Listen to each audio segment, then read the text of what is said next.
Brillo head and shoulders above the rest. Adam Carolla. Yeah, get it on. Got to get it on. No choice. We're going to mandate you get it on. Thanks for tuning in. Thanks for telling a friend. We love that about you. Good to see you, Jamie Kilstein. Hey, friend. And Chris Maxpata. Hey, guys.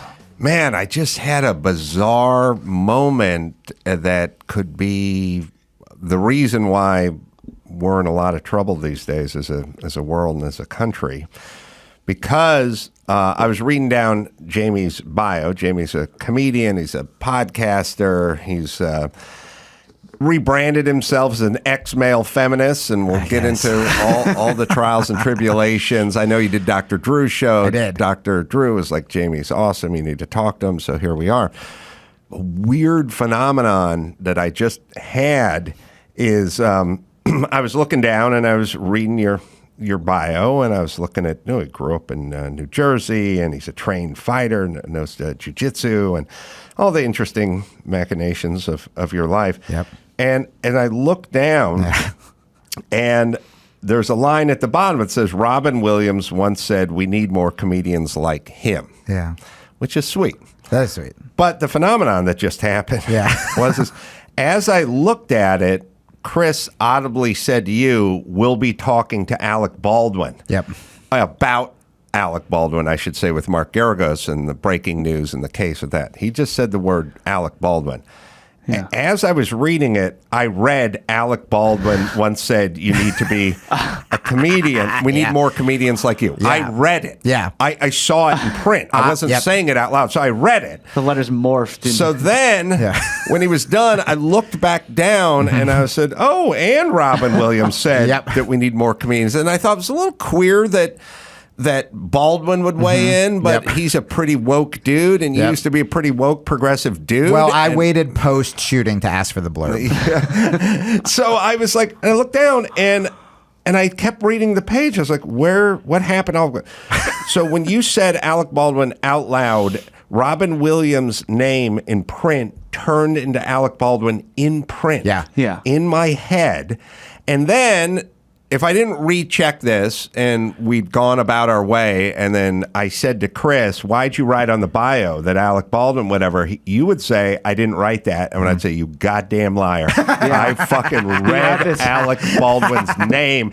He had this whole argument in his head already. How it panned out. And I'm telling you, this is going on times 330 million citizens of this state and the 7 billion of the world. This is now all going on at once, and this is why we're here. I'm like, I don't want to 2 minutes in be preachy, but you're right. This is the problem with, I used to do this, where if you spend all day on social media, you have these ingrained voices in your head, but instead of saying Alec Baldwin, they're saying blah, blah, blah, the Democrats are socialists, blah, blah, blah, all Republicans are Nazis, whatever it is. And you read everything through the lens of those voices in your head. But those voices in your head, instead of a kindly co-host, are usually the most toxic people either on the left or the most toxic people on the right. So I would never, back when I was super progressive or whatever, and even now I call myself like a bleeding heart centrist. I'm not anti anything. I just want to just fucking be nice and tell jokes.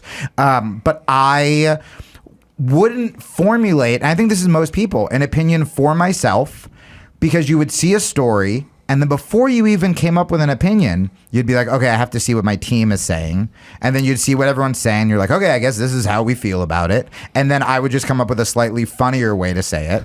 Not really even giving a shit about the issue. I thought I was, because I was tweeting about it. And then I would just sit there and I would wait for like a celebrity to retweet it. And then I'd be like, all right, we fixed the world. So once Baldwin hopped on that tweet, it would then go viral. Yes. Yeah, exactly. Then we're good. So this then harkens to another conversation I was having with Dr. Drew earlier in the day, which is, and this is the other sort of thing, we got to keep our eye on this ball, which is you need to take a tally of the amount of times you were correct, which is fine. It's important. It works. That's how society works. It works that way when you're telling your kids, you know, if they said, we want to go to Disneyland, you go, it's going to rain on Saturday. And they go, it's not going to rain. If it's raining, you need to go in and rub it in their fucking little shitty faces and say, Daddy was right for the next argument. But here's the the New World Order, and this is what I was talking about with Drew, which is it's very important it's more important to keep a tally of the times you're wrong. Yep. You have to keep that tally. Yep. So we're now in a place where you gather up all the times you were right, and we're only measuring wins, but it's wins and losses. Yeah. So it's not that as a professional football team, you had 4 wins that year and that's it. No, you had 13 losses against 4 wins, and that's how you know when you can make changes, personnel and coaches and things of that nature. And I said to Drew, it'd be a lot like you going, it's not a perfect analogy, but I think it'll work. It'd be like you going, I worked out 29 times last year. It's like, great. Now there's 333 times you didn't work out. Right. So you got to do both, because just going, I worked out 29 times, well, that sounds great, but it means you worked out twice a month.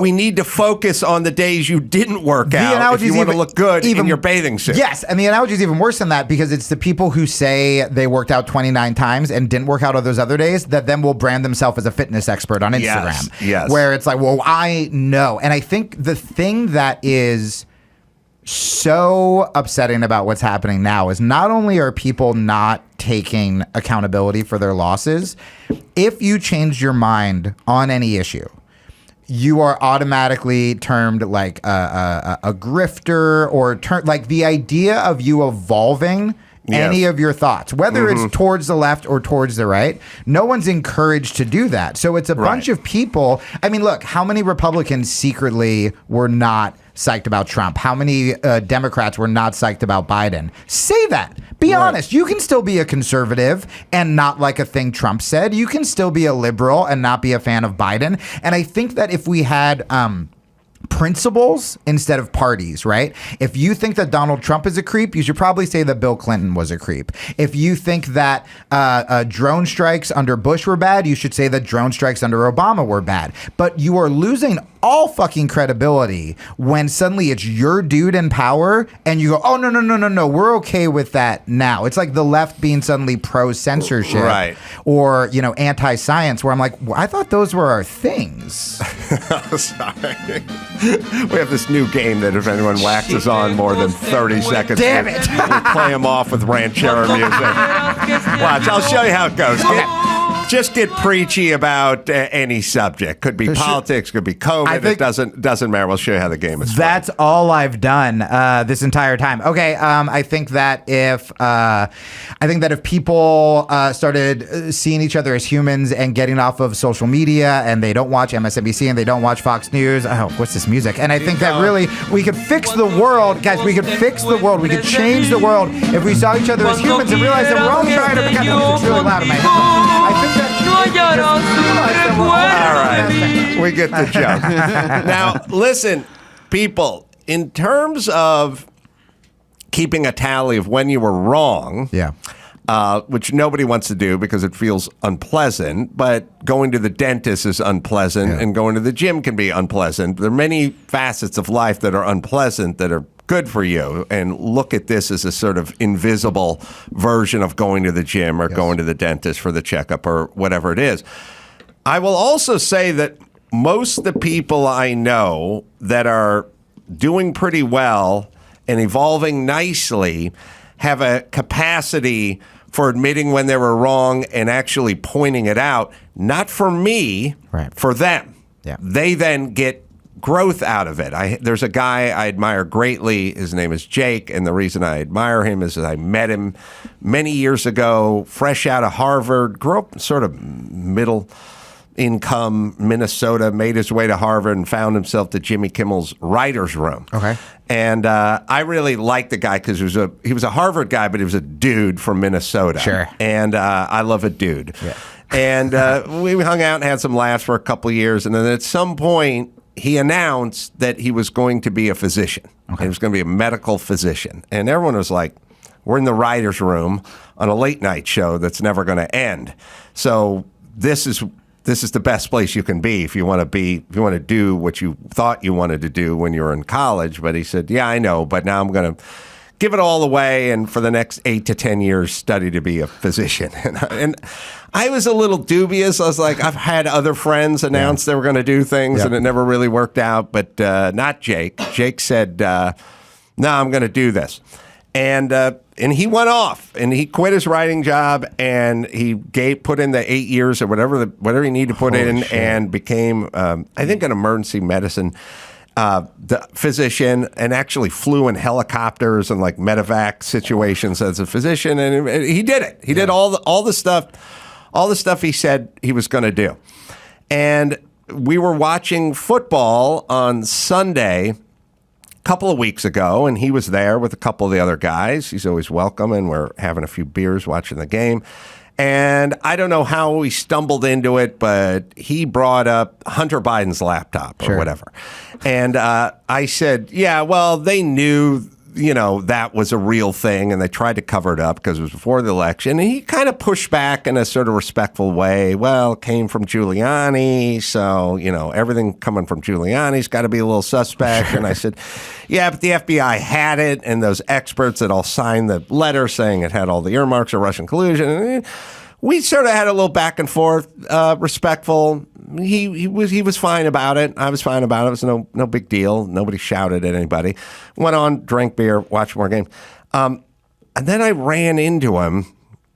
I think it was at Jimmy Kimmel's 20th, but it was an anniversary party or whatever. I ran into him like 2 days later, and he just walked up to me and goes, "I'm so sorry about arguing with you about that stuff." And I said, "No, you have your opinions. That's fine." He goes, "Wasn't even really my opinion. I was just kind of digging in. I felt myself digging in." And I said, "Yeah, well, it's fine, Jake. You did it respectfully." And he goes, "No, it's not. It's not fine. I felt myself kind of taking a position and circling the wagons and arguing with you, and I didn't really have all the information, but I didn't really care.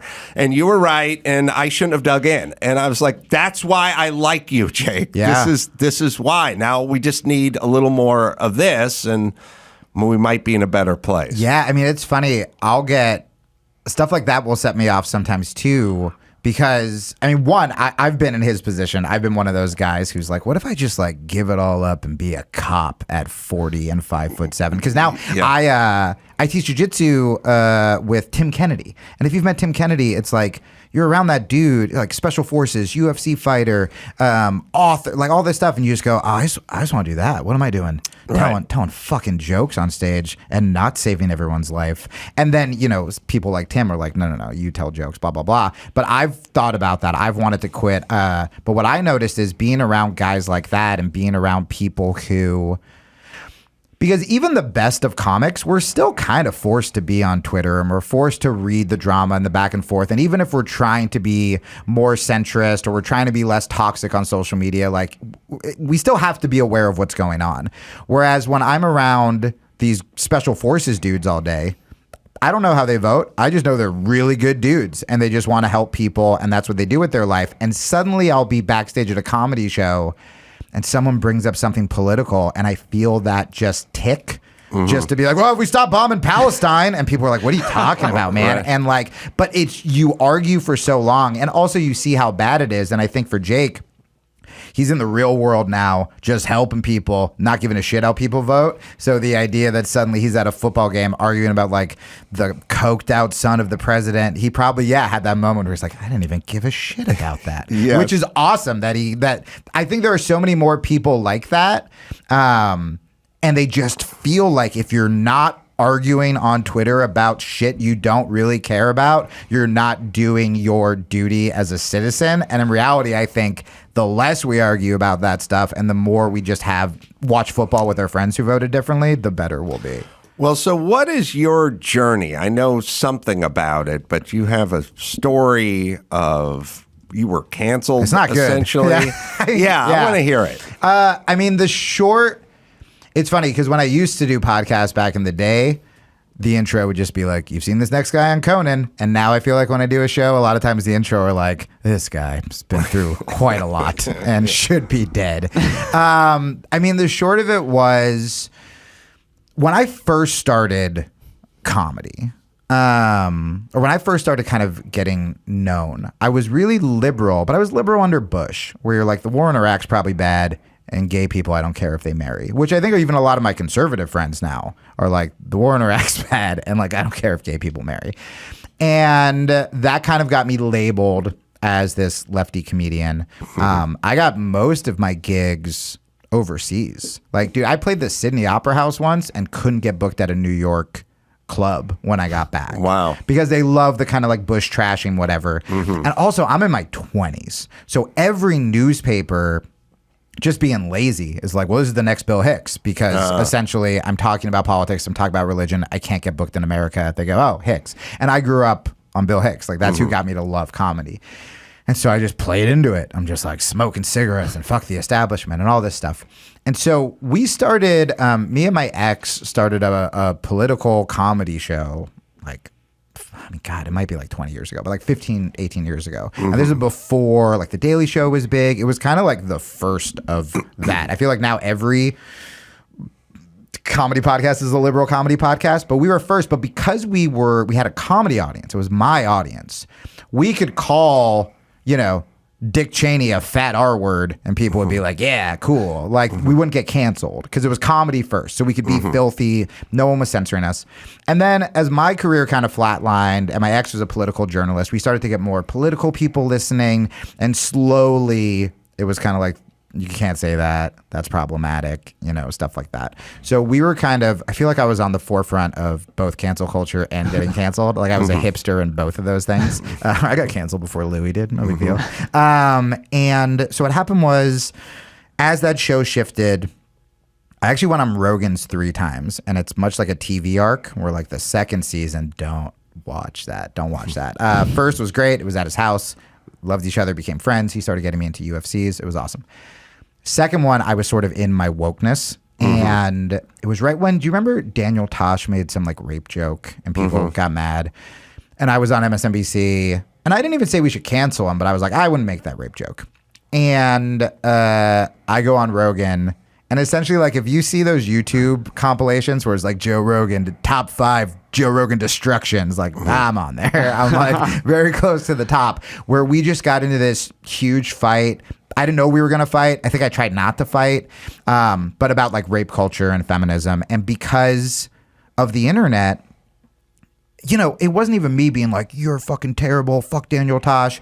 It was me being like, oh man, I don't know, like, a lot of women get raped. And like, I was also high. I don't smoke weed, but we smoked before the show, and I was like, oh, I'm on Joe Rogan's, because I didn't know we were going to fucking fight. And like, that should be an anti-drug commercial, is me smoking weed before Joe Rogan's, and then it says 10 minutes later, and it's just Joe at one point was standing up, and he just goes, would you rather be raped or murdered? And then it just should say, don't do drugs. And just be me. This is your mouth on drugs. They always talk about your brain, but what about your fucking mouth on what drugs? are you saying? Yeah, it was really bad. And so then, like, my comedy career from that, I mean, I was sort of canceled twice. Like, that canceled my comedy career, where all of my heroes were like, fuck Jamie, he's a sellout. I was getting death threats because I was seen as this anti-comedy guy, because in comedy it's like you defend the comic. Right.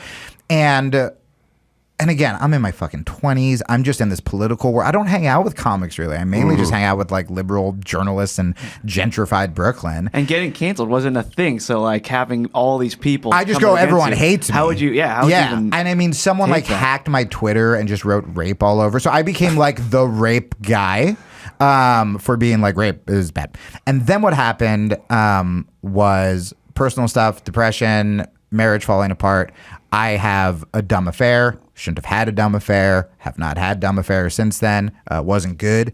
But because I was the feminist guy, it became the very funny hypocrite story. So, and because I was in the feminist world, a consensual 2-year affair got called sexual misconduct. Right. Which I've had to explain to like girlfriends' parents when they Google me. Like, this is, I mean, I had an affair 10 years ago, and this is a conversation I pretty much have every day, where I have to be like, hey, here's actually what happened. And, you know, I didn't want to be the anti-feminist guy. I was like, I wanted to defend myself, but I also was like suicidal. I was trending on Twitter, and I was like, I just don't want to die. And I couldn't mentally face another backlash. And so I just disappeared. I just deleted everything. I started teaching jiu-jitsu. I had a girlfriend at the time. And that was it. I went away. And then Rogan and Doug Stanhope were like, you should come back. This is probably like 5 years ago. It was the first All Things Comedy Festival, Bill Burr's like comedy festival. So Stanhope had me back on to talk about this. Then Rogan had me on that week to kind of be like the good season of me and Rogan. So can I encapsulate some of it this way? Yeah. Which is, so here's our society. If Bill O'Reilly is not warm and fuzzy, kind of known as a blowhard and a douchebag, and fine, he comes on the show. I like Bill, but that's who he is. I'm not known as warm and fuzzy either. Yeah. So if there were some allegations that the staff was disgruntled because I was mean to them, people would go, yeah, that makes sense. Yeah. That's who that guy is. Sure. But when Ellen, who comes out dancing and then talks about being kind, be so kind, be kind, when we hear from one of her staffs that she was bitchy backstage, now it's a big deal. Yeah. So it's not really the staff and the action part. Right. It's who is being consistent, who's being inconsistent, and we pounce. The second we see a second of that. So Snoop Dogg can smoke pot wherever he wants, but some televangelist who's telling you about the evils of drugs, that guy gets caught with a joint. Yeah. It's a big deal. Now, the joint's the same as it ever was. It's who and the hypocrisy, and we fucking pounce on that shit. They're doing that with that guy who's like, oh, he was a drag queen in Brazil, the George Santos. Oh, right. So you know, we get mired in this. What we won't tolerate is rape talk or talking to your staff this way or smoking pot.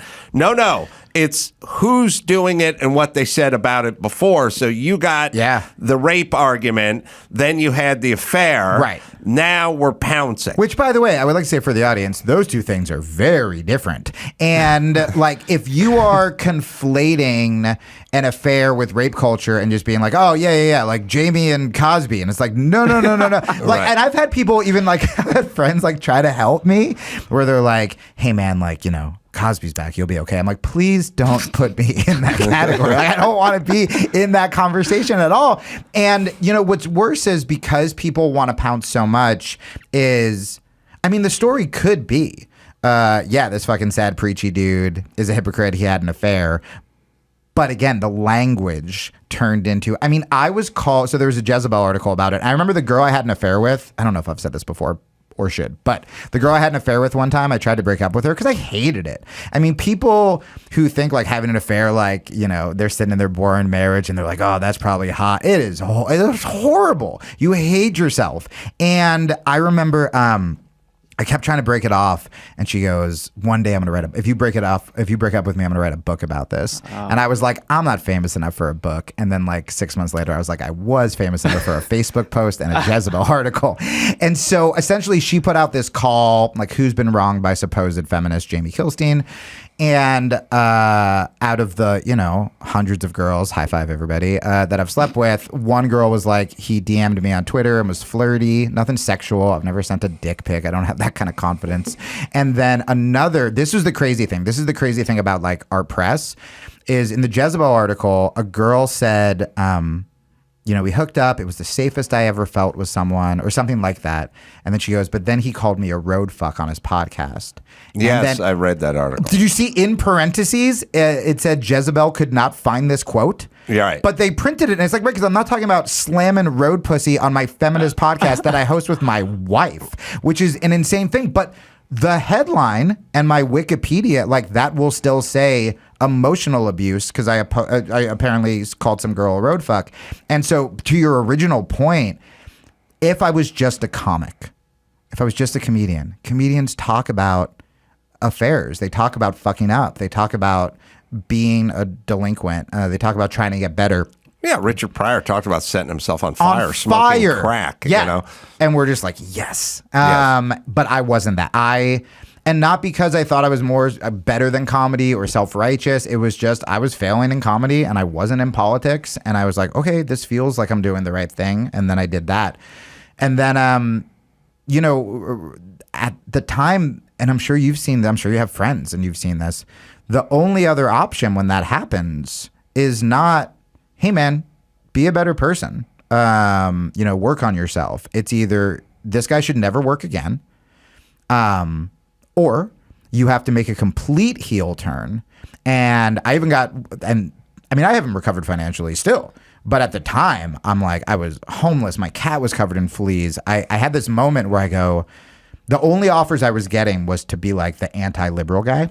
Mm-hmm. So like if I wrote a book called From Feminist to Freedom Fighter, and it's like me and Andrew Tate like raising each other's hands, a billionaire. I would have my own show. I'd be killing it.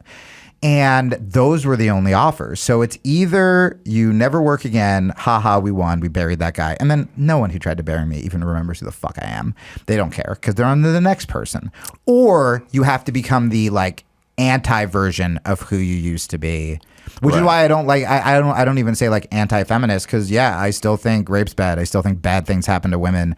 I think that you should be allowed to grow and be like, here's what I did that was wrong. Here's what I still believe. Here's where I'm at now. Here's how you bring people together. Instead of suddenly, all right, well, this group canceled me, so now I'm the fuck feminist guy. Because that's just as shitty as when I was the fuck conservative guy. I'm just doing the same thing. No, agreed. And, I wish people would learn how to absorb information in a slightly more realistic way. Now, speaking of Dr. Drew can be, in his past, could be a little bit of a hysteric sometimes. Okay. And so, like, he would say to me stuff all the time, or he'd go, like, I was walking through the airport and this woman came up and saw me on Loveline and started screaming. She was screaming in my face. I go, she wasn't screaming in your face. She was screaming. I go, she wasn't screaming in your face at the airport. And he'd go, all right, well, maybe, okay. But she wasn't screaming, but she was aggressive. And I was like, she wasn't aggressive, Drew. She was 5'0". And he'd go, but I could see him, but I was trying to tamp it down. I wasn't throwing kerosene on his hysteric fire. And I always hearken back to this conversation I had with my ex-wife's friend where she was sitting around and it was fresh off of, and this is the problem. So, 7 years ago, Matt Damon makes this totally accurate and innocuous comment, which is there is a difference between what Al Franken did on the cargo plane with the chick in the flak vest and what Harvey Weinstein does. There is a difference, which is a very sober analysis of what the differences are between this and that. My wife's friend was getting hysterical, yelling, "Just shut up, Matt Damon, just shut up." And I was like, what? No, that's right. What you did is not what he did. And what he did isn't what Bill Cosby did. And what Al Franken did isn't what Cosby did. And what Cosby did isn't what Weinstein did. Hello, people. This is how societies work. It's called a nuanced thought. You may have more than one at once. You can still say, I disagree with what Al Franken did, although I don't give a shit at what Al Franken did. He's a comedian. He was like newer. He's probably making a joke. He's a comedian making a joke in a situation that's probably stressful and whatever. Mm-hmm. Fine. The real problem is all the people that have to condemn Al Franken, thus lumping him in, not separating what he did, at least in her eyes and her ire. And now we're going after Matt Damon. Yeah. And now Matt Damon has to make a comment or he's got to apologize over nothing or flee to Australia. You're making it, I said this on Rogan's, you're making it worse for women. Yes, it's bad when you conflate Al Franken with Harvey Weinstein. Yes, it's bad when a guy gets falsely accused. I still don't think that's as bad as like all the women who get raped and don't get justice for their rape. But when you conflate those things, the reason you're making it bad for women is when you have women who have serious allegations that are real. We're so numb to it now because we go, oh, what is this like the fucking Aziz thing? Is this like the Al Franken thing? And no one cares about it. Yeah. So all of this stuff, it's like it's bad for everybody. It's bad for everyone. Agreed. So now that brings me to something that was bothering me, which was Brian Stelter, because he bothers me, but he only really bothers me because he is not doing what we talked about originally, which is keep track of your victories, but you also have to keep a tally of your losses as well. And I'll tell you why we need to do this, because he was at Davos and he was explaining that we need to get our hands around the truth and false narratives and all that. He was hosting a panel called "The Clear and Present Danger of Disinformation." That's at the WEF Summit. I'll play you the clip. Now, here's the whole thing. Disinformation is not a good thing. I don't think it's nearly as dangerous as people think. If you see the food pyramid and it says you got to eat 70 servings of grain every day, right. Well, as you get fatter, then you're now... I will deputize you to do your own homework on how many servings of grain you should eat every day. I'm excited to see Adam Carolla approves of disinformation trending on Twitter tomorrow. I'm not, and it's also everything morphs, and there's everything's insane. Like we said, I wrote it down here. Like 30 years ago, somebody said, breakfast is the most important meal of the day. Right. And then 10 minutes later, people were passing me in hallways going, breakfast is the most important. I'm like, I never signed off on that. I don't know who said that. It's not the most important meal of the day. And you would have been thrown into the disinformation jail if you piped up and said, I don't sign off on breakfast being the most important meal of the day. I would eat breakfast when I wasn't hungry because it was that's what I was told. Like, seriously. Also, because it's the most important meal. You wouldn't get shadow banned on Twitter. And how fat were you in high school? I was the fattest kid. Stuffing breakfast down your fat face. I was the fattest kid in school. I need another Pop-Tart, Mom. This is important. This is the most important. Put some Skippy on that Pop-Tart stat. Because this is super important.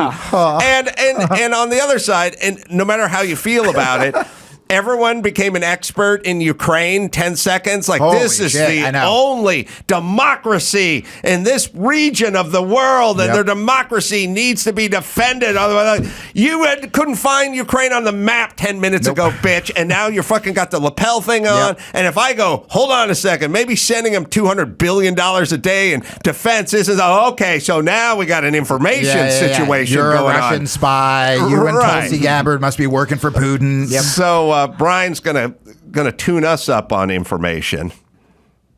The clear and present danger of disinformation is our conversation here this afternoon.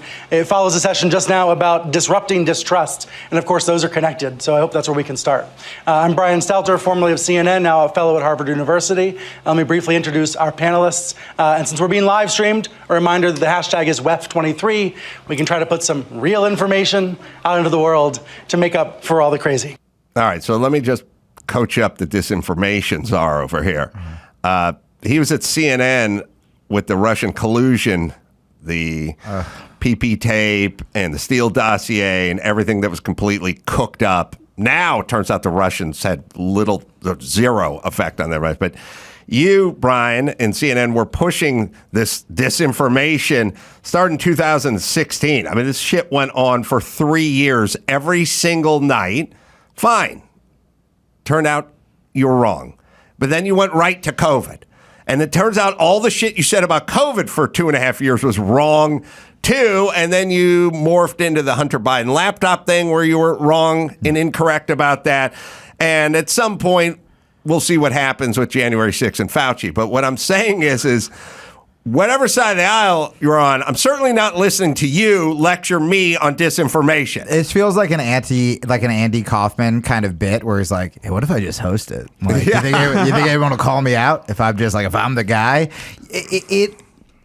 There's no, especially with the professional pundit class, you do not get rewarded for, I remember the first time I did MSNBC, I asked advice because I was just a comedian, and I was like, how do you be on these like panel shows?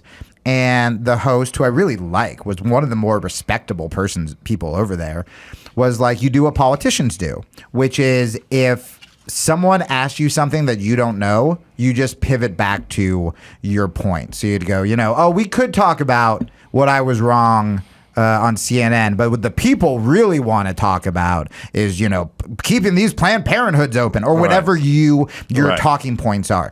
If you watch these panelists on CNN, you'll never hear someone go, oh, I never thought of that. You'll never hear someone ask a follow-up question. And, for me, I didn't get more conservative because I got canceled. I remember the moment when I was so broke. I got that book deal talk. I won't even say offer, but someone presented this book deal to me. And I literally was like, okay, well, maybe I am conservative. Maybe I'm a conservative. And this is like 6 years ago. And I remember I was just super sad. I was drinking alone in my apartment. And I was like, all right, I heard Ben Shapiro's smart. I Googled Ben Shapiro. And then I go, yeah, nope, no, I'm not conservative. Fuck. And I closed the computer. And then what happened was I moved to Texas. And I started hanging out with conservatives. Just I do jujitsu with conservatives. I met Tim Kennedy. These people who I see being good husbands, who I see being good moms, who I see being good friends. Conservatives who, when I had nowhere to live, let me stay on their floor knowing that I was liberal. Whereas all my liberal friends, the second I wasn't an asset, I was gone, ghosted, completely fucking renditioned. And so that made me go, well, shit, if these people are really cool and I respect them as like men and women, why don't I ask them questions about, hey, like I'm super anti-gun. Can you teach me how to use a gun? Or can you say what you think we should do? And once you could respect them as a person, suddenly you could respect their political views, because we're so crazy in this country. We assume if you voted for Trump, you're a Nazi. If you're pro-gun, you're pro-school shooting. If you're pro-life, you hate women. Like there are just all these crazy jumps. And so when you start to meet people who disagree with you and you go, well, they're cool, then you just ask follow-up questions. And now I go, oh, okay, well, I'm in the middle. But it had nothing to do with, and by the way, when I post something that's a little more pro-gun, people on Twitter will automatically just be like, no one applauds you going, oh, you learned something new. You asked some questions. They just go, all right, he's on that team now. Fuck him. So he can't do these shows and blah, blah, blah. Yeah, I think the problem is the ratio.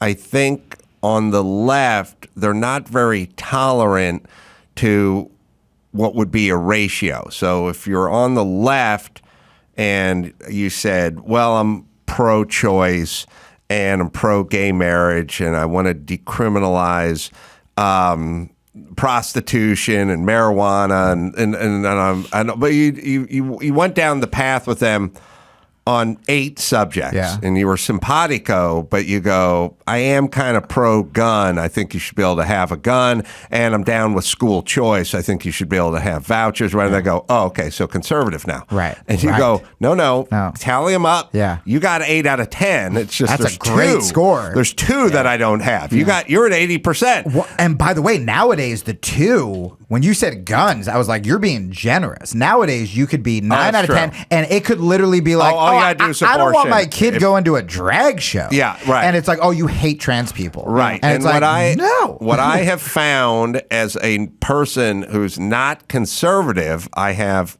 sort of libertarian thoughts that have been pushed into some sort of conservative circle. Yeah. The conservative people I know, the Dennis Pragers or the Ben Shapiros or whatever, these are deeply like religious. These are real conservative people.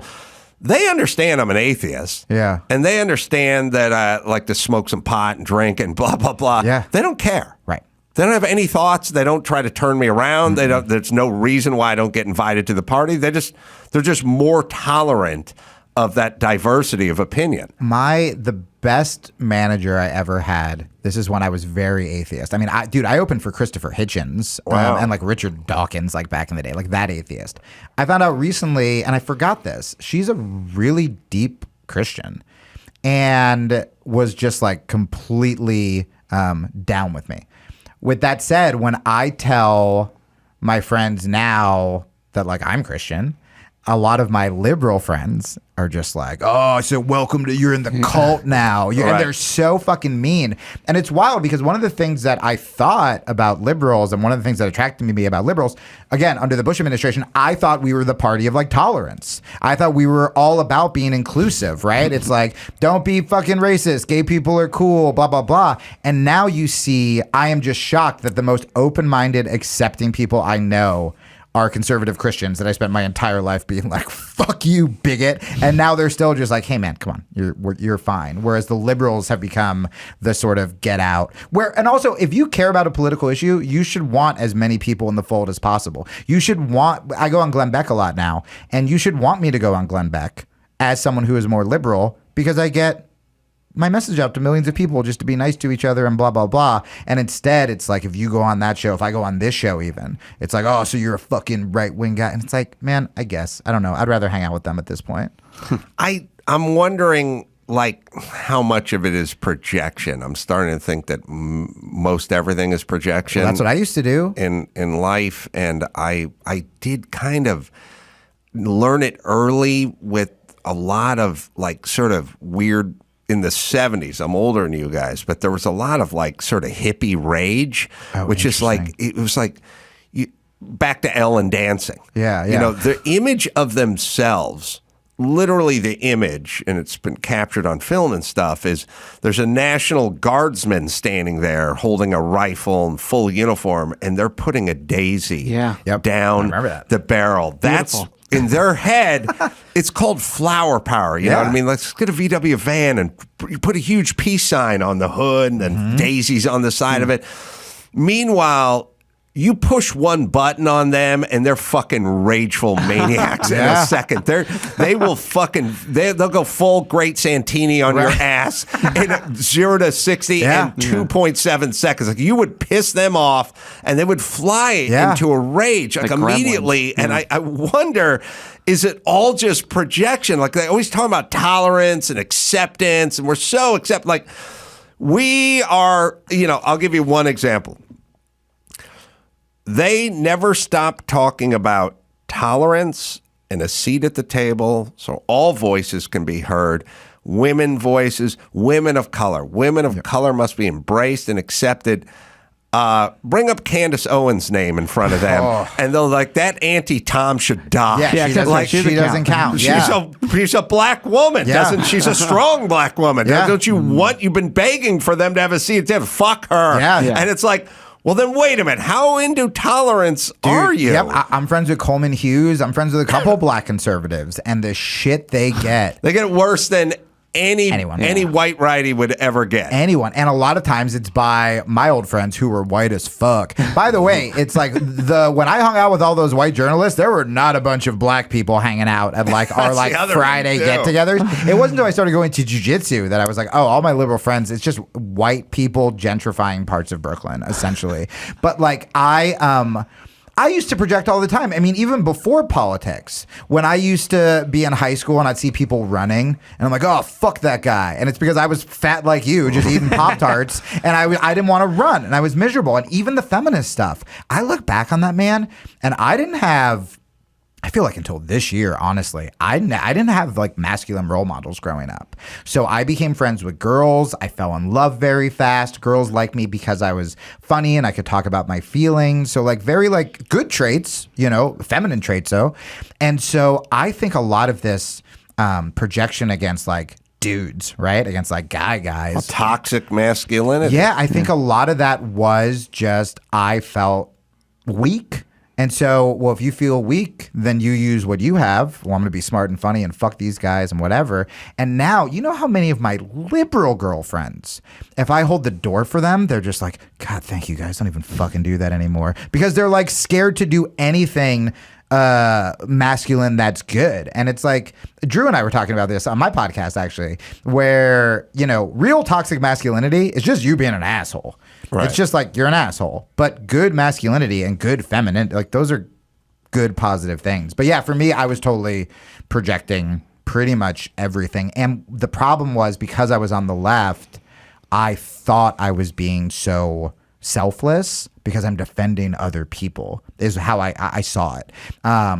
So I can't be selfish. I can't be a shitty husband. I can't be all these things because I'm defending black people or I'm defending gay people, and you feel so righteous that you're just blinded by your own shit. I mean, I've said this before, but there were times where literally my mom could be like, help me. And I'm like, shut up, Mom. I'm tweeting about feminism. Like, I legitimately thought I was she in a well, or was it just gross racism? I put her in a well so I could tweet. Yeah, man. And I think if a lot of people just pause, if we could like pause Twitter for a month and all of us do like some form of like meditation or be with our kids or just put our phones down, we would probably realize that a lot of our anger and rage that we put on the internet, it's just bullshit we haven't dealt with yet. Yeah, it was funny. I noticed sort of nerd rage, and the thing that's interesting. I mean, it's kind of lefty rage now, but it used to be like a nerd rage, which is very interesting. Which is, I noticed it. Jimmy and I on the Man Show did a bit a million years ago where, people had been camped out to see the Star Wars #3 or whatever it is in front of Grommet's Chinese Theater for a week. I think I remember and we just dressed up like Star Wars fans, and we just walked, an hour before they were going to open the doors. We just walked in front of everyone who had been camping out for 2 weeks and just sat down in the front of the line and said, I'm going to love the shit out of this movie.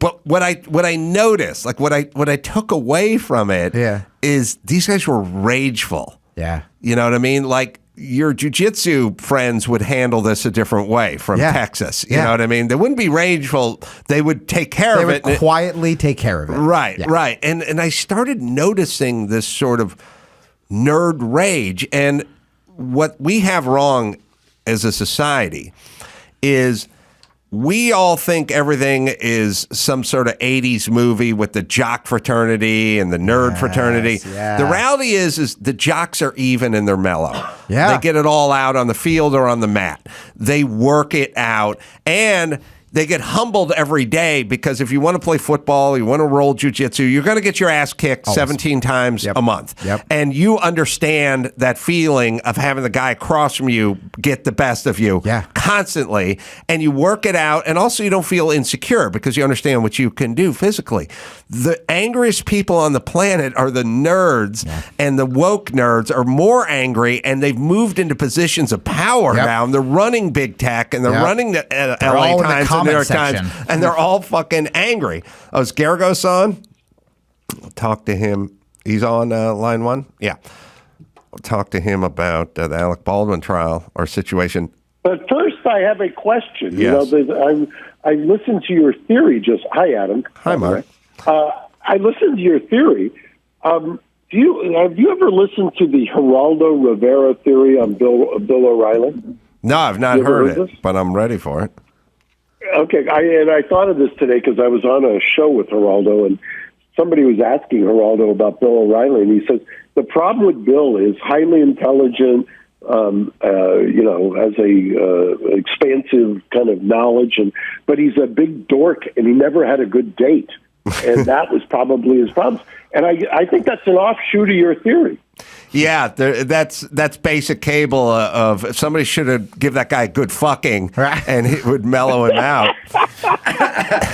So, Mark, I was thinking you and Baldwin and second-degree manslaughter is what they brought?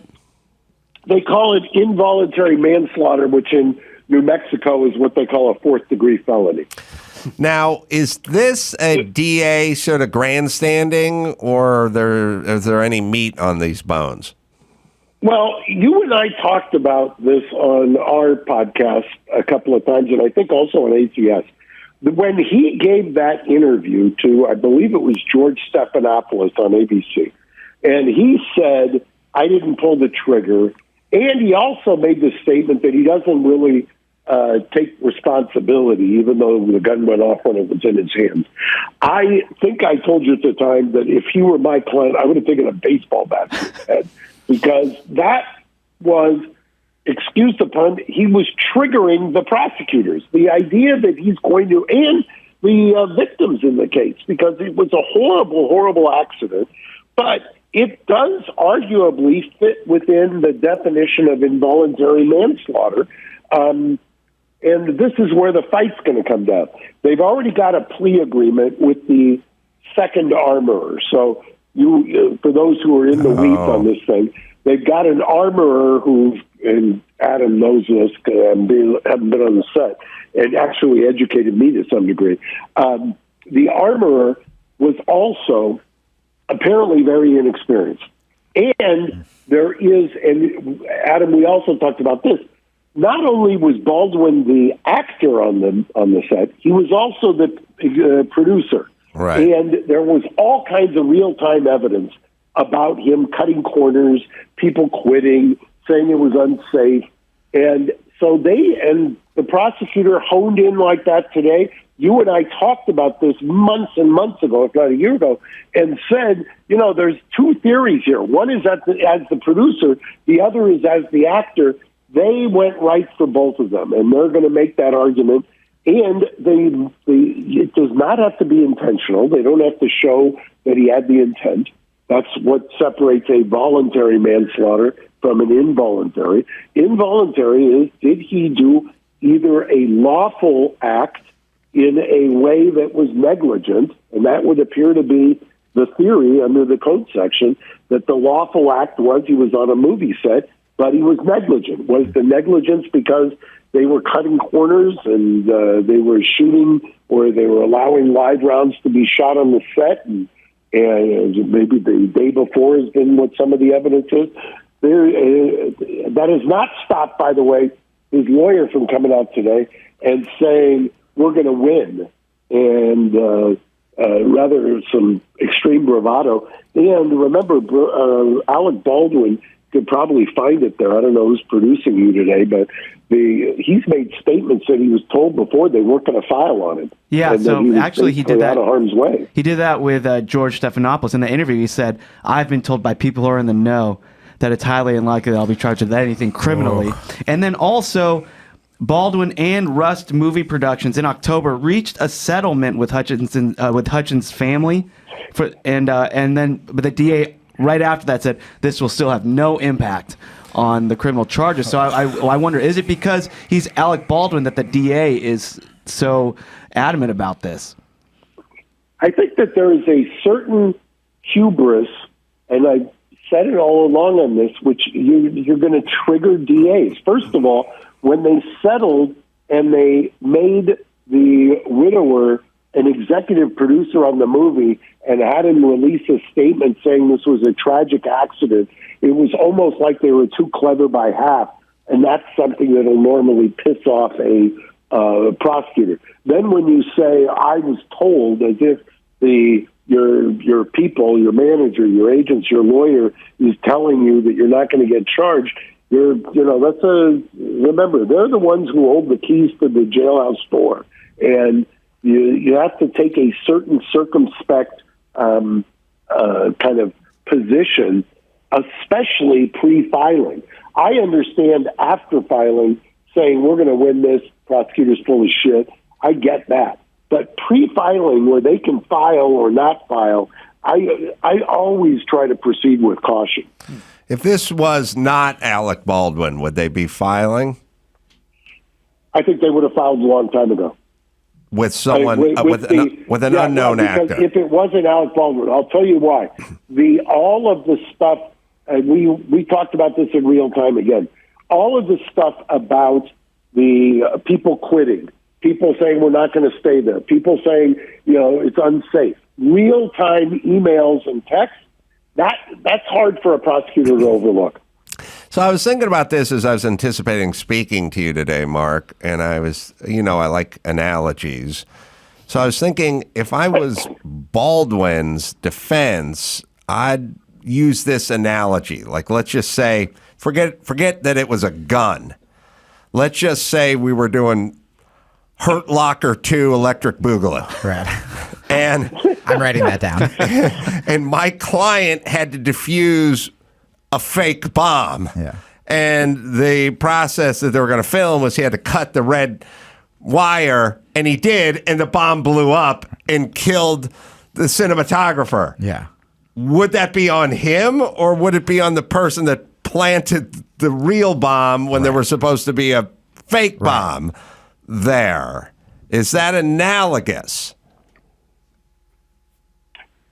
I don't think so. I think the problem here is they're going to have, first of all, they've got the assistant armor. When he entered into a plea, that means he's already proffered. That means he's already said certain things. I don't know what he said, but I don't think they would have given him kind of the sweet deal that they gave him unless they had stuff that was going to be damning to the armor and in turn to Baldwin. Well, So that's where I would cut off the analogy. I think your analogy works if Baldwin wasn't the producer. Right. Because if you're talking about cutting Correct. corners, which is why there was Right. no safety aspect, it's like, okay, now he's responsible. I think because of everything else we've talked about on the show, Baldwin should just go full pro-gun conservative, go on tour with like Kyle Rittenhouse. Ted when this is Nugent. over. Oh my goodness. yeah. And just sell out stadiums. You can pry this 6-shooter from my cold dead hand. I'm going to talk to this empty chair.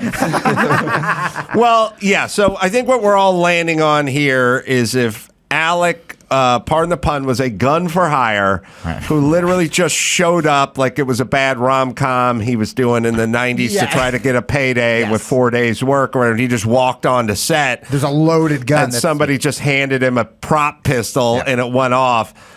Good luck prosecuting that. Yeah. But what we're going to get him for is not the actor's hat, but the producer's hat. thank you.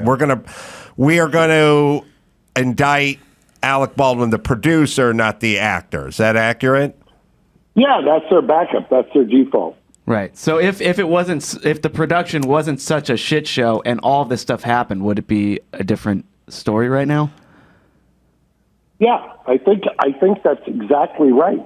I think that Adam and I talked about this, I don't know, 10 months ago, because I kept saying that all of the stuff that would give me great pause as a defense lawyer is all of this cutting corners, all of this hiring an inexperienced armorer to save money. I mean, that's the kind of stuff prosecutors will grab and run with.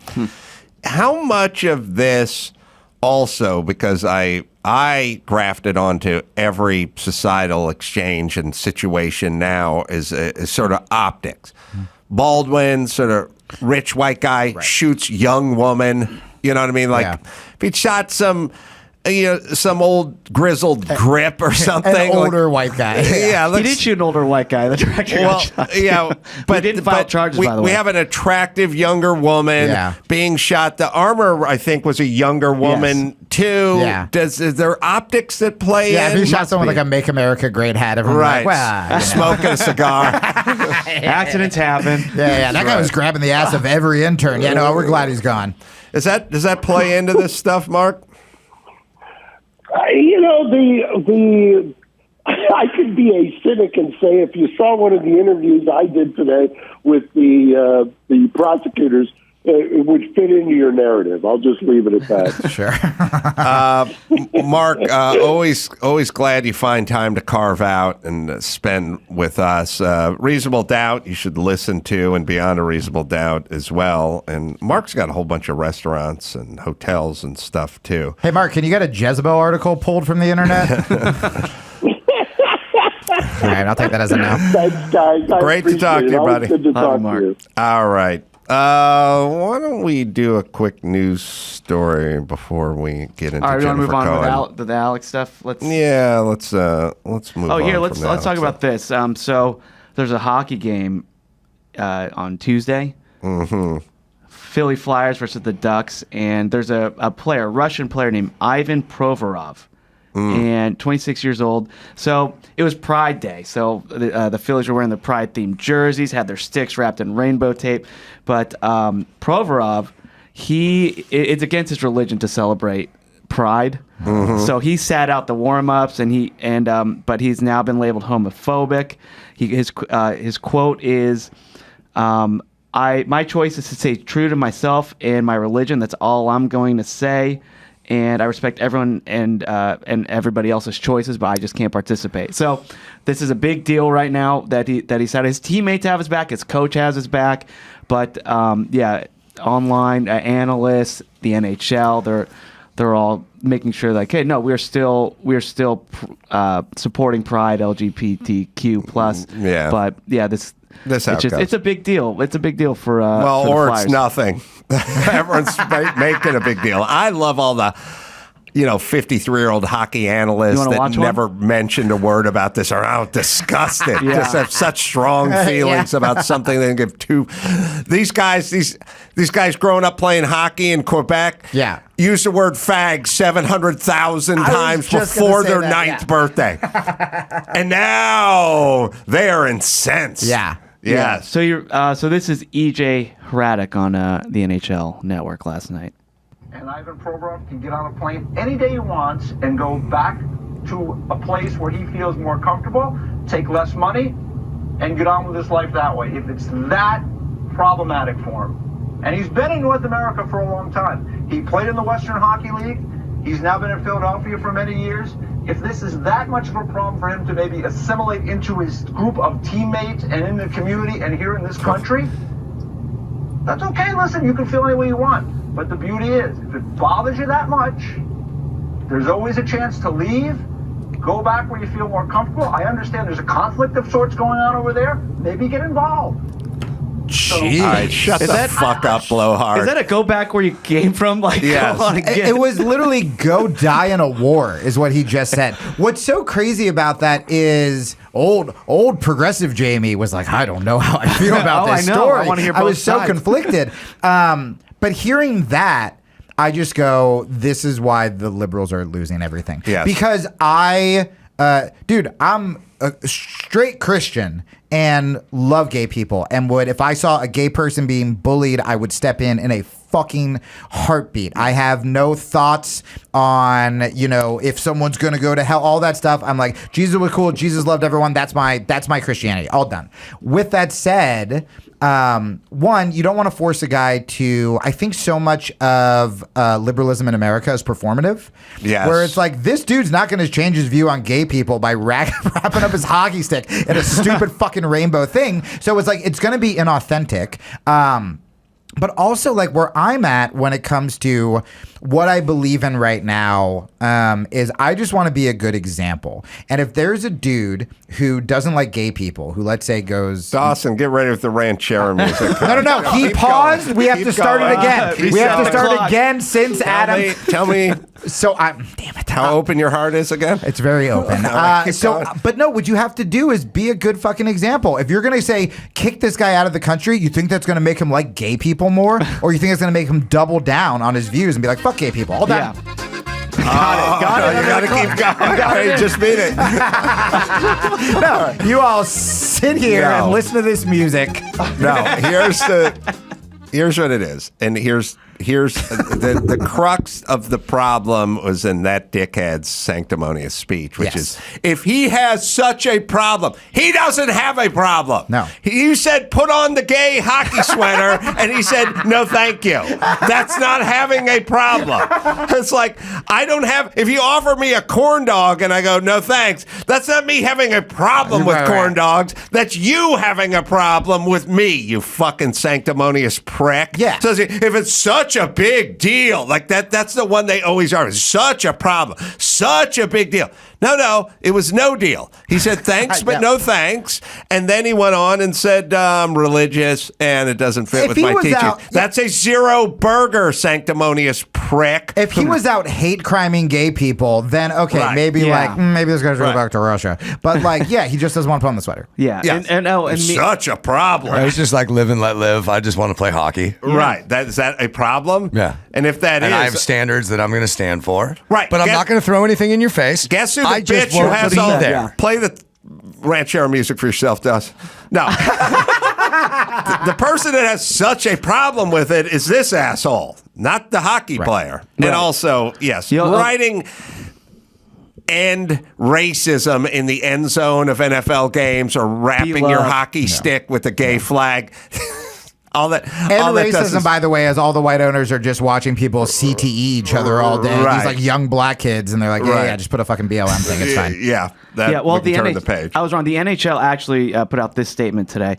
Players are free to decide which initiatives to support, and we continue to encourage their voices and perspectives on social and cultural issues. Also, everyone, corporations, Disney, NHL, do not fuck yourself with a handful of woke dickheads. NHL is like the most conservative viewership out there. You, by and large, 92% of the people watching agree with the Russian guy who wants to sit out the gay flag victory lap. So understand where your fucking bread is buttered and stop buying into all the bullshit all the time. All right. Jennifer Cohen is out there. She's a fitness guru. She's an author. She's a podcaster. She's a motivational speaker. She's a financial She's guru. a cold plunger, too. She's a cold plunger, yeah, too. I saw her do a cold plunge. Take a quick break. We'll bring her in right after that. Good Ranchers. Here's something that you need to listen to me about. Good Ranchers, good protein. Make some serious changes in your life, in your health.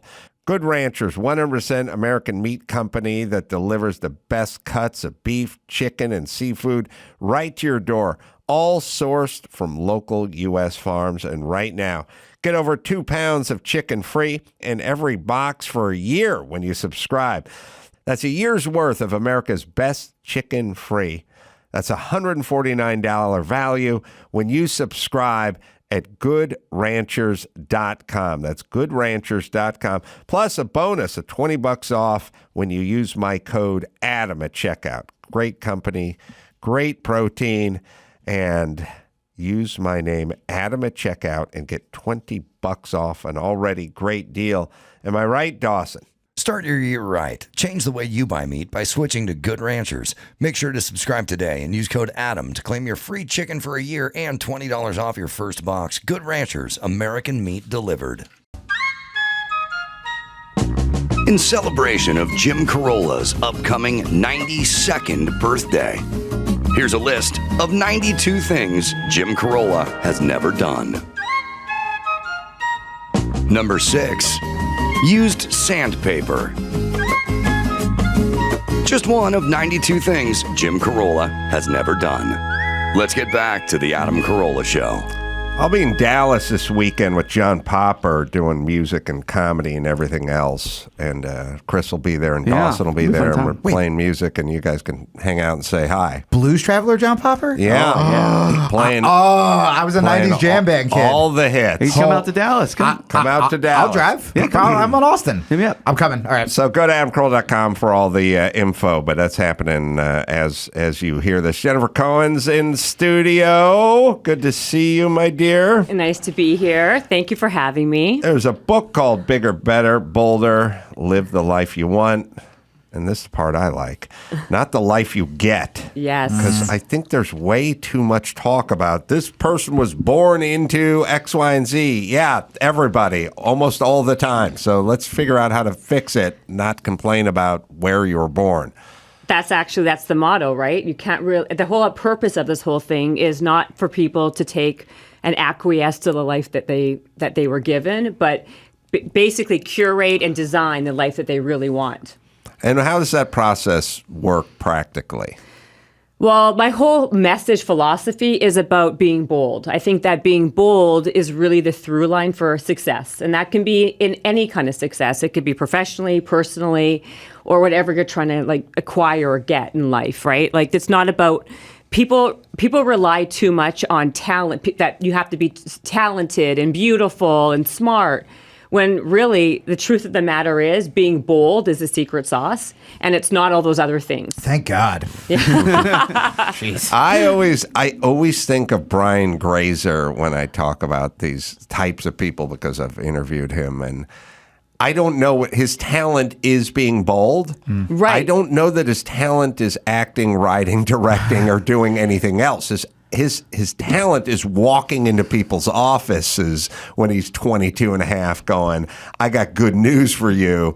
I got a plan. Or like Rick Rubin. Right. Same thing. There's so Those are many great examples of super successful people. I don't want to take anything away from Grazer, but I don't think he writes. I don't know what he does. That's the whole point. Ron right? Howard, if you're listening, fucking cut that dead weight now.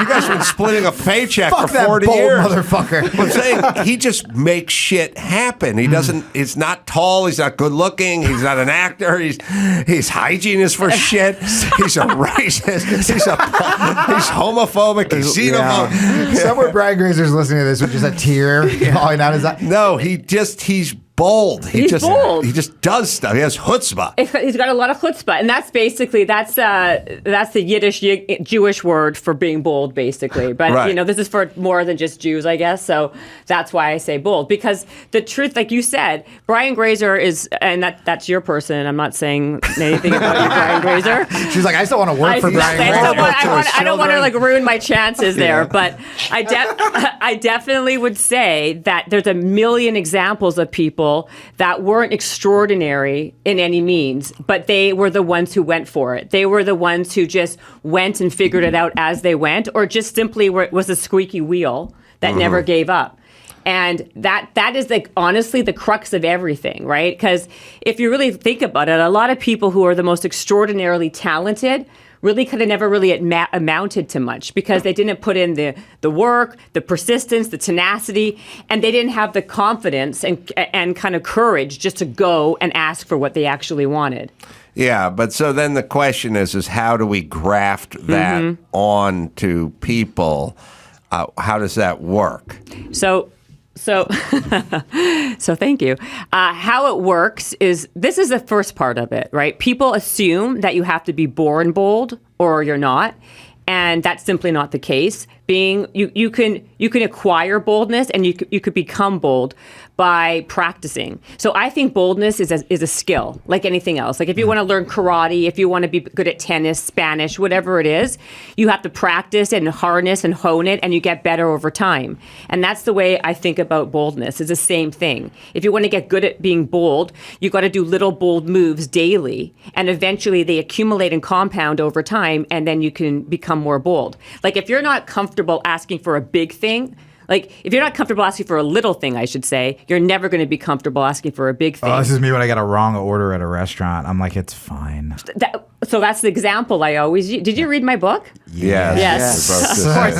You all read it a few times, right? Yeah. Right. Club. And then you had a book.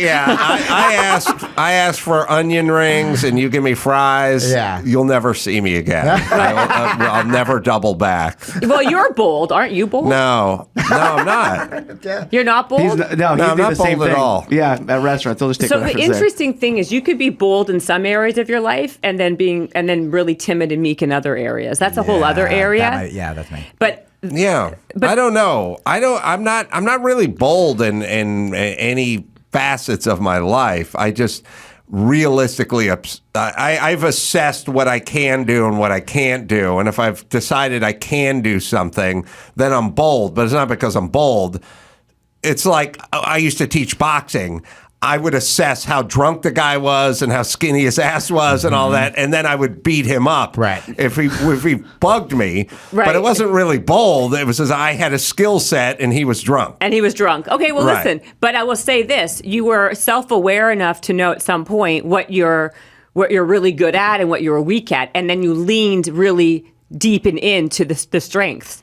Right? Yeah, I mean, maybe the word bold is, we look at it like, try to tell people who about their diet. Fat says it's got the word fat in it, but it's not a bad thing. You should get high fat yogurt. Yes. It's better than the skim yogurt, whatever. Fat, yeah. So, but maybe bold has a kind of connotation to it that, like, Totally. I'm not up for bold. I don't do bold. Right. Maybe there's another version of bold that isn't as bold. Well, so that's right. So the thing is, there could be this negative connotation that it's like you're too assertive, you're too pushy, you're too aggressive. Yeah, bullheadish. And the reality, that's not what it is. It's about really two things. It could be standing up for what you want versus just the acquiescing and the life of good enough, right? I'm going to use you as an example, okay, just because I'm sitting here with you, right? So you leaned into what you were good at. You didn't just kind of you took a career path that's not very easy, right? Like that's a very difficult career path to take. You became successful at it, but you took that chance versus doing, my cousin has a job in marketing at this X company, and I'll just do that. My idea is to make people and empower people to give them the courage to do something tomorrow that they didn't have the courage to do yesterday, by giving them this blueprint of how to become more bold or how to become more assertive, whatever the negative connotation is who cares, really. It's about the action of what it is and what it means and it implies. Are you a fan of the fake it till you make it? I'm not really Let's say you have a comedy career and something happened in the middle of it that we don't need to talk about, and you're reestablishing yourself. Do you kind of pep talk yourself where you're like, I'm good enough? I'm, that old fashioned. No. So there's a big thing. I'm not a big person in manifestation and visualization. I'm not woo woo. Sure. I'm more about, if you want to visualize and manifest, that's good. I'm not discouraging that. But at the end of the day, all that just stay dreams unless you execute and unless you actually do something about it. You can't just rest on laurels and think because I want it and I visualize it, it's going to happen. So I'm about putting in the work, first of all, and gaining the confidence to believe that you are something versus just, I believe I am because, I'm good enough. Well, maybe you aren't good enough, but that's okay. That shouldn't stop you from going after it. You don't have to be good enough, and that's okay. But you will, whatever it is, something in motion stays in motion. And if you just, it's like inertia, right? Something stagnant stays stagnant. So this is an act of being, of going in action, practicing and doing versus just sitting back and just taking whatever comes to you. It's weird. Bold has a pretty high batting average, and yet many people don't engage in it often. Which is, there's so many times when we talked about this on the podcast maybe a week ago, where I'm with somebody and we're checking out of the hotel and they go, they'll have some beef. The mini bar fridge didn't work and the curtains were kind of jamming. And I'm going to go up there and I'm going to tell them they better knock $50 off the price of this bill. And I'm like, don't, come on, we'll get into trouble. We'll get into trouble. And they're like, no, I'm going to go tell them. And I'll go, okay, you go over there. I'm going to go get in a fetal position in another part of the lobby. I'll be under the ficus plant over there in the corner. Call my burner phone. Right. And they just go, and they just walk up and blah, blah, blah. And then they'll turn around and they'll walk toward you and you go, how'd that go? No, they knocked $50 off. I've had that, or I'm going to tell them they better comp this salad because they fucked up the salad dressing 2 times. Don't get into trouble. We'll get into trouble. And then they comp the salad. I know bold works. Bold has a strong batting average. I've seen it work. I've seen guys go, I'm going to talk to that girl at the party. He's like, don't do it. Yeah. Next thing you know, he's getting a blowjob in the bathroom. Yeah. Still under the ficus tree. It worked. It's worked a million times, but it's still, I feel apprehensive. I don't want to do it. To some people, for sure. And that's the idea. It's that you don't know unless you try. And so you don't know what you don't know. I had a guy and a girl both say to me, they read the book and they tried this thing and for a couple of weeks. It's only been out for a couple of weeks. And it was actually someone who had an advanced copy. So they did it for a month actually. And they went around and everywhere they went, they asked for a 10% discount or a discount wherever they went. Yeah. Any restaurant. That's going to help the cause you choose. Your stock has never been higher. Kanye's going to love this. They saved I need these Yeezys at a significant discount. Kanye, sorry, go ahead. They didn't have a Jewish last name. No, they did not. Okay, Thank God. I wouldn't be telling the story. Yeah, the O'Reillys could try that. Only the Catholics do this drill, please. Well, how did it work? Did it work? They saved thousands of dollars because it's the people's the audacity, first of all, right? Even asking the question. But all these places had these local discounts that nobody even heard of or knew of because they never bothered to ask. Mm-hmm. So it's why not ask? What's the worst that could happen? You're not any worse off now than you were a second ago by the ask, right? You never know. And if it's not what you say, it's how you say it. So you might be hiding, behind the ficus tree or plant. But if your friend was asking in a nice, polite way, no one really cares. It's if you're an asshole about it, right? Yeah. And that's the point. The thing that's interesting, and I never really thought about it, is when you approach the person who's behind the desk and you're checking out at the hotel, and you go, the mini fridge didn't work and the curtains were kind of jammed, and we'd like a little discount on the room rate as we're checking out here. Once you go bold with that, you now force them to go bold back if they will. So now the bold ball has been volleyed over the net into their side of the court, because now that person has to go, yeah, we'll knock off $50, or they'll go, you should have said that the fridge wasn't working when you found out it wasn't working. And so now you going bold is forcing the other person to make a bold move back. Otherwise, you are going to get your $50 off. Unless listen, I'm hoping that they never read the book, right? So maybe only that one person who asked for the $50 read my book. Statistically, it's a coin toss. Yeah, if I went to every single hotel in America and asked if they read the book, I'd probably statistically, even Michelle Obama's book, they probably statistically wouldn't have read. I agree with you. I was teasing you anyway. Moved many units, but many units. Same with Also Spare. But anyway, we digress. Well, and I think what you were saying before about being a lot of people associate being bold with being an asshole, and so then they just are there's a difference between just bullying a low-paged Holiday Inn desk worker, and by being like, hey man, the fridge wasn't working, I know it's not your fault, I'm not trying to be a jerk, is there anything we can do? And then you walk away with a free breakfast. That's a bold move, and then that's a rep to make. And that's a rep. So that's basically reps. That's what I'm talking about. And what you just said is basically what I was saying earlier was, if you're doing it in a nice way and it's not, you're not being an asshole about it, like I just didn't want this audience to start just harassing hotel employees. That's what it's about. But it's not like, these are all reps that we're talking about, like asking for the $50 off, asking for the dressing on the side, or whatever it is at the restaurant. But these are reps that you need. Like, those are like 2-pound weights. Yeah. So how are you going to go to a 100-pound weight if you're not even comfortable doing a 2-pounder, right? You got to work your way up. I have a friend who's so bold. I have a bold friend. He bought a bunch of porn at the hotel back when you would buy porn at $13 a pop. Ran up a bill for like $80. And just said, no, not paying for it. She's like, sir, at 2 a.m., you got your Bangus Uranus 13 on here. You watched it then the following morning. It's like, never did, not paying for it. I'm like, oh, don't even bringing it up. They're like, that's Mr. Funny. Grazer. All right. Poor Mr. Grazer. Shall we jump in and do some news stories? And Jennifer, you can see whether some of these stories are bold. Yeah, I'll tell you. Or not. I have a rating card here, 1 to 10. Oh man. Well, I got a story. This is with Marie Osmond. So she. You want to know how bold this guy was? The porn guy? I do. Okay, absolutely. I want every story about this. Me too. We went to, when we were doing the Man Show, we went to Crazy Girls, or girls that hate their dads or something. There should be a club. I would hang out at that club. And Daddy Issues TM. Daddy Issues, right.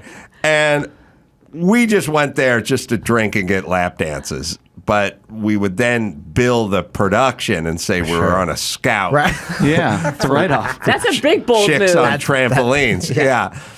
And the production company went, listen, we'll pay your $1,700 tab of you guys out drinking and getting lap dances and coming back with no talent. You came back with a boner. You didn't come back with talent.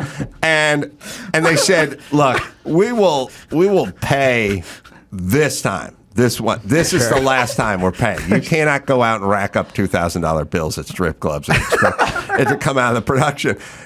And this guy, who's very bold, he looked at me and Jim and he went, this is bullshit. We're going to march right into their office right now. And we're going to tell them how. And I'm like, Jimmy and I are like, we are not going into their office incensed. And by the way, like offended. That you said this is the last time we can spend $1,700 at the Seventh Veil. Did he get it? Did he get? We got that one paid. The second one, we're like, we're not nearly as bold as you are. So he never got it paid for the next time. I want this guy to manage me. I don't know. We did it the next time because we're like, they're not going to pay for us going out getting drunk. Yeah. But you never know unless you ask. I can't breathe. Well, it's true. Maybe we should have followed. Yo, guys, let's go do it right now. Let's get out of here. What do you got? Oh, so Marie Osmond, 63 years old. She has opened up about her plans about not giving her kids her inheritance. So she is totally standing by that. She kind of mentioned it a few years ago because when they were doing a story about Kirk Douglas, who left most of his multi-million-dollar fortune to charity. So Marie Osmond's like, yeah, I'm not giving it away to I'm not giving my kids my money after I die. Like, I'm going to use it. I'm going to spend it. I'm going to hang out with my husband. We're going to have a good time. But they're not going to learn anything if they just get all my money. I want them to earn it. And she's standing by that. Bravo to years her. After, yeah. Bold. That's very bold. And also, she's doing her kids a service, let me tell you. Yeah, 7 kids, by the way. Wow. Yeah, so she's got to have a crazy net worth because she's been working since she was 4.5. Right. I know. And Totally. she's a Mormon, so it's like a third divorce, and then in and out of rehab, and a fucking business manager when I was high took me for everything I had. You know what I mean? She avoids all the pitfalls. You know, blew it all in the booger sugar in the 80s or whatever. Mixed with started working at 5. Like those Osmonds didn't start working at 14. They started 5. Yeah. So How much is she worth? I'm seeing 20 million. Just That's off of it? What? Google. No, I know. that's it? But these sites could be wrong. Fucking me and Weird Al are worth 20 million. I know. I'm worth 20 million. Oh, yeah. One of those sites. The idea of starting work when you're 5 and then having your little shitty like Gavin and Hunter, your kids, just like expecting that money, I don't disagree. I mean, it would be cooler, I think, if she was giving it to charity instead of being like, I'm going on more vacations. Well, but- maybe she'll give the rest of it to charity. But yeah, she did. So her quote is, honestly, why would you enable your child to not try to be something? Yeah. I don't know anybody who becomes anything if they're just handed money. To me, the greatest gift you can give your child is a passion to search out who they are inside and to work. I mean, I've done so many things from designing dolls and much more. I love trying. And I like how she got her doll plug in there. She left her website. I've done everything from Weight Watchers to Jenny Craig commercials over my 30-year career. That's right, I've she did designed both. dolls. That's right. And She had don't a- put she- designing the list dolls. was long. Put I a just- documentarian at the top, come on. performer, celebrated Vegas act, then get the designing dolls. Again, later. that's how So you know funny. that's the business that's hurting, that her manager was seriously like, yo, you got to get a doll plug in You gotta this. plug the dolls. You gotta plug the dolls. We are hurting. She says, I think That all new movie's kicking the shit out of us. That Megan movie has fucking destroyed the domestic doll market. We took a hit. It's down 86% the last 3 weeks. Everyone's scared of dolls now. So she says, I think all inheritance does is breed the laziness and entitlement. I worked hard, and I'm going to spend it all and have fun with my husband.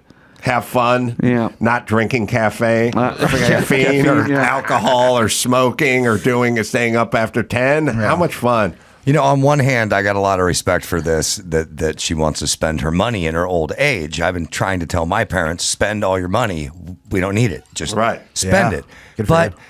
what kind of assholes do your kids got to be that you're Marie Osmond and there's more than enough to go around, that you're not going to just float them something? And I also, don't go with this. aren't her kids in their 30s now? Like, And they probably do have a nice starting base. I think what my thing is I get what she's saying in principle. I'm fine, and I agree with it. I don't know where I would be if anyone did anything for me or gave me any money or gave me a job that I'd be comfortable at or something like that. I probably got all my motor through just sort of basic desperation. It wasn't character. It wasn't, and it wasn't bravado or being brave or bold. It was just like I was desperate. So I ended up working hard. So I get that part, but by the time you're sort of 17 to 25, that'll be declared. Like, you'll know the hard workers and the enthusiasts and the bold and the everything. Her kid's got to be 33. Yeah. So if one of them's a junkie, by all means, don't dump off $5 million bucks. So that guy's going to kill himself. But if you have one who's got the entrepreneurial spirit and working hard, or maybe working with special needs kids on the kindergarten level, like, go ahead and Son, you can have my doll company. Or at least tell them when they're 17, not when they're 33. So that they don't miss their prime working formative years. Like, I was really banking on that inheritance. Get used to being out there. I'm sure they're not living on the streets, though. I'm sure they're not. They're being like somewhat taken care of. But I think she means more. I would imagine. I'm not her. That's kind of what I was thinking. Right. Like, I think it's more the fact that like leaving them so much padding and security where they have no work ethic and no need to strive for anything. When did the conversation shift? Because I've had a million conversations that are like, okay, now who's going to take care of the kids? And it's like, when they're adults, who's gonna buy them groceries when they're in their 40s? It's like, who? I mean, of course I have to work hard and then I have to give everything to them, because how are they going to take an Uber or buy groceries when they're 44? Yeah. And it's like, I don't feel like my parents had those conversations about me or my sister past the age of 9.5. It was like, fucking get out of the house and get a job, or don't. We don't care. Don't you feel that now there's much more of a coddle culture type of idea? Oh my God. Everyone now, there's so much more helicoptering. Everyone wins a participation trophy. No one's allowed to fail. No, everyone's very protected and in life. If you were God forbid you say anything, it's like you're shunned. No, I think about that. If you were raised in the 90s, or let alone, God, if you had brothers and were raised in the 90s, we should all be in jail for attempted manslaughter. We should, the way we were raised, there. I remember when I used to brag and be like, oh, I have the cool mom. And then I suddenly became 40 and I was like, oh, she was just an alcoholic and lighting cigarettes on the stove. And, they would just send us off. And sometimes we would come home, me and my friends from the woods, covered in blood. And they almost looked surprised that we even made it back home. I feel like old school parenting was do you remember when UFC was illegal in most states? Yes. Yeah. There were no rules and it was in the porn room of Blockbuster. That was 90s parenting. Whereas now it's on SportsCenter and ESPN. Yes. And it's a little gentrified. Yeah. Gentrified. That's right. Yes. Yeah. True. I don't know when it shifted, but I agree with Murray.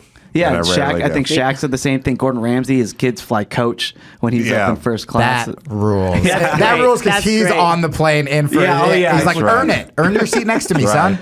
He probably goes back and shits up their bathroom and then walks back, sits down on his throne. Yeah, it's a message. All right, one more. Okay, well, I saw this on CNN the other day, and we could just play the clip. It was just a throw to commercial, but I think you'd like it, Adam. It kind of, I know we don't play a lot of stuff that you love on CNN, but this one kind of goes up your alley here. If you were tired of taking a lot of medications, maybe you should try a walk. There is new proof today that the great outdoors really could be the best medicine. Yeah, so she's talking about a study out of Finland. 6,000 people in 3 of Finland's largest cities were interviewed at random, and they figured out that time spent outdoors, like going for a walk in the park or near a lake, were associated with lower odds of using medicines for blood pressure, anxiety, or asthma. Yeah. You already know everything. Just grandpa knew it and grandma knew it, and all the settlers and those who came before us. I used to say to Dr. Drew in the mid or later 90s, because everyone was calling in and they're getting on Ritalin and Zoloft and shit like that, and I'd say, how about you take a hike and listen to classical music, do that for a month, and then see if you need your serotonin reuptake inhibitors. And it was always like, what do you know? Because it was a lot of what do you know? Because I didn't go to college. I was a carpenter. I was I was dispensing advice, in this case, medical advice. Give me 2 cc's of D5W and lactate ringer. Stat! We got to intubate. Everyone would just look at me and go, what the fuck do you know? And I'd go, I don't know anything. I just know that when I'm walking and I'm in nature and I'm listening to classical music, I'm in a much better space than stuck in traffic or yelling at my agent on the phone. So do more of that. That's it. And you'll be better. Well, there's a lot of research, not like you're asking me, but I'm going to, on the fact that exercise is probably the best antidepressant, number one. Yeah. And just not even for physical reasons, but for the mental aspect, the cognitive focus, alert, everything it does for you on the mental is just bar none better than any medication. Yeah, and by the way, even if it's just a 10-minute walk, a 10-minute, I'm talking if it's between a 10-minute walk in nature or a half an hour angrily scrolling on Instagram or fighting about January 6th on Twitter, it's just put your phone down and go outside. But the thing that we need to really wrap our arms around as we're talking about, young adolescent obesity and pills that can be taken for obesity, and then everyone is on some sort of SSRI or some mood altering, crazy, whatever. Everyone's doing something. No free lunches in nature. None. You must get out. You must exercise. You must be with people. You must laugh. You must hike. You must sweat. You must fall. You must fail. You must do everything. You taking pills, wiping everything down with Purell, looking for some life hack that's going to get you out of whatever your headspace you're in. There isn't. There's no free lunches. There's no shortcuts. But that's good news.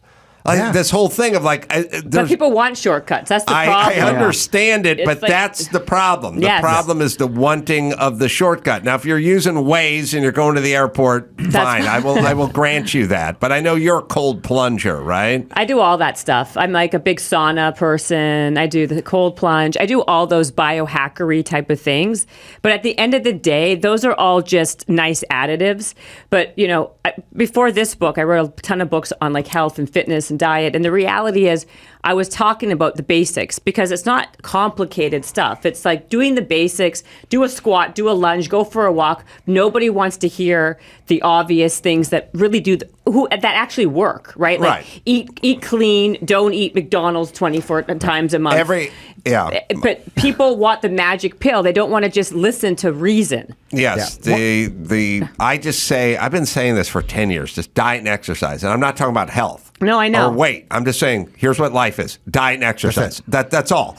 Whatever but that could mean study harder or apply yourself more or have a little more grit or fortitude or whatever. But it's just diet and exercise. You read all the books, have Marie Osmond tell you about the Weight Watcher fudge and the linguine you can have every night that comes in a weird cardboard thing, or you can just go diet and exercise. You know it. Everyone knows it. Everyone's going to tell you something. Here's a pill. It's going to be tantalizing. Here's some low-cal fudge. Don't do it. You know what the answer is. Common sense isn't that common, unfortunately. Right. And you're right, and they don't want to know that's the bottom line. People want to look for the shortcut. And whenever a shortcut, by the way, does come into play, the reality is later on you find out that it's like cancer causing and there's terrible side effects and everything else versus just doing the walk. Yeah. You know? Well, I mean, again, I was lucky because I think these kids are being raised on it. So that's why the entitlement has heightened. Because again, being raised in the 90s, now I'm learning. I have every learning disability. Dr. Drew on my podcast yesterday, we're talking about like I have to go to love addiction meetings, all these things. And then I just told a story that I thought was super normal. And he goes, right. So let's circle back. You were talking about OCD behavior. And I was like, oh, okay. I guess I have fucking OCD. Like I didn't even know I had OCD. But again, in the 90s, if you were any sort of slow couldn't pay attention, they were just like, all right, he's kind of retarded, and they'd put you in like the slow. Like I didn't take any pills or anything. And I look back and I just go, thank God, man. Like I got so lucky that I didn't get numbed out early. I've never taken an antibiotic from like 0 to 35. Number one. Number two, it's funny you said pills because just talking to Dr. Drew about this. There became a big opioid epidemic and blah, blah, blah. But back in the day, I said, I got 1975, I was like 10, 11 years old, whatever it is. I famously got my shoulder separated in a Pop Warner football game, and it was out, and it was way out, and it was so far out, they canceled. They didn't cancel the game. They stopped the game. They called an ambulance. The dads wouldn't move me from the field to the sideline so they could keep playing the game. They just looked at me. They cut my jersey off. They cut my shoulder pads off. And the dads all looked at me and just went, I'm not fucking getting near this kid. Give him and they called an ambulance and they picked me up. You keep score. They took me up. They took me to the emergency room. They tried to reset it. They couldn't reset it. They sent me home. I stayed the night. I went to an orthopedic specialist. The following day, he tried to reset it. Shoulder out of socket is exquisite and excruciating pain. Excruciating. I had a high threshold for pain, and I was out of my mind in pain because my shoulder was way out of socket for the following day. Then I went to bed that night. Then the following day, I had to be checked into a hospital, and I had to stay that night in the hospital. Then I had to go under general anesthesia the following day and be put out completely so they could manipulate my arm back in the socket. Never got a pain pill. Jeez. I didn't get a motherfucking aspirin in 1975. Wow. Holy shit. They took me with my grotesquely out of socket shoulder and just sent my ass home. And I sat on the fucking sofa. I pissed into a Gatorade bottle because I couldn't stand up and make it to the bathroom. There was no pain medication whatsoever, which is insane. But that's how little they handed that shit out. Yeah. Back in Wow. the day. All right, a happy note to go out on. Your little mangled child arm. Yes. All right. Jennifer Cohen, the book, Bigger, Better, Bolder. Live the life you want, not the life you get, which I love. Jamie Kilstein, thank you. You got dates in Maui coming up at ProArts Playhouse. Yeah. That sounds good, February 9th. Yes. And then HB Social Club. That'll be Valentine's Day. That'll be, that's in Oahu. Oahu, yeah. Right. So all on Hawaii, and some other dates are being posted on the site. Nice. So go to JamieKilstein.com for that. We'll see you guys in Dallas this weekend. Until next time, this is Adam for Jennifer and Jamie and Chris saying mahalo.